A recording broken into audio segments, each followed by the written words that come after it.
When Taiga took Nico's place by becoming the second Kamen Cronus, that was the climax of Snipe's character as a whole. But it also made me wonder something. When Gamedeus Cronus kidnapped Nico's Saiba to challenge her, what if Nico fought as Cronus to fight him off? Welcome to an episode of TOKUTHOLOGY, and in this video we're going to answer this scenario, what if Nico became Cronus? In episode 43, Masamune Dan, merged with Gamedeus, becomes one being known as Gamedeus Cronus. He kidnaps Nico's Saiba and takes him to the Kamen Chronicle game world. The reason why Masamune kidnapped Nico is because she was the only ride player who had made it this far from Kamen Chronicle, and her defeat will result in the game starting back from scratch.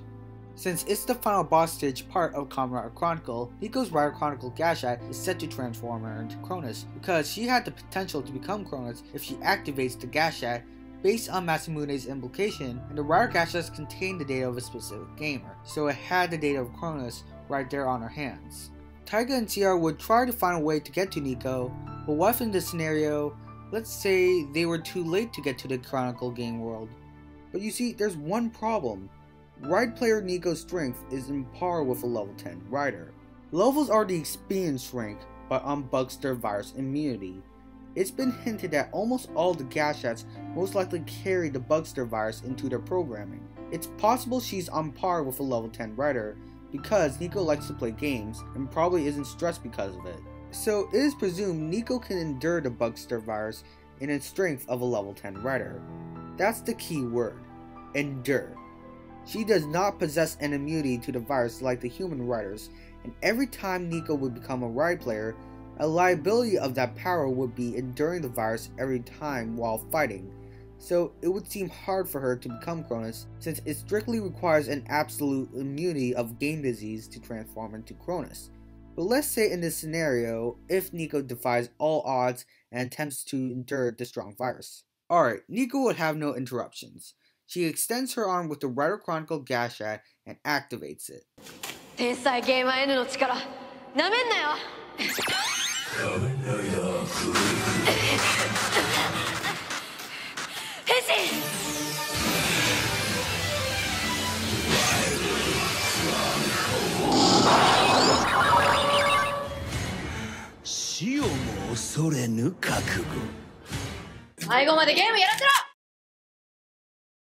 Nico has now transformed into Cronus, but a version of Cronus without a driver on her waist. But even if now she has become Cronus, she isn't able to keep up with Gamedeus Cronus. She could also summon some Gashikan weapons to aid her, but like Taiga, Nico doesn't possess a bug visor's way to activate pause as an advantage.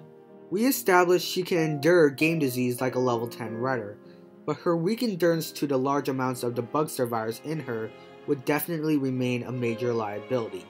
So yeah, Nico would definitely lose to Gamedeus Cronus like Taiga, but at a much horrible scale. Nico would die as a result of it, and because of her death, Kamen Chronicle is forced to reset despite their save option, and everybody has to start all over. I envision Taiga would make it to the Rider Chronicle game world, but would be too late. He would witness the battle between Nico and Gamedeus Cronus, pleading her to stop, and as she falls in defeat, Taiga watches her vanish in his arms. I also imagine Taiga breaking down in tears for losing his patient. He would freak out and charge directly at Gamedeus Cronus for murdering her, which is also a suicide charge, but the intervention of Ex-Aid and Brave will come in, but since it's too late, the damage has been done. So yes, the riders will lose because of Nico's choice to become Cronus. I know there were some fans who wanted Nico to become Cronus, myself included, but it wasn't because Toei and its writers were sexist. They planned Taiga to be the second Cronus. Even if Nico pulled it off and was able to become Cronus, she would have died no matter what, which would have resulted in Masamune's victory. So, if you want to hear any more scenarios, just let me know. This is Overlord Baron, signing out.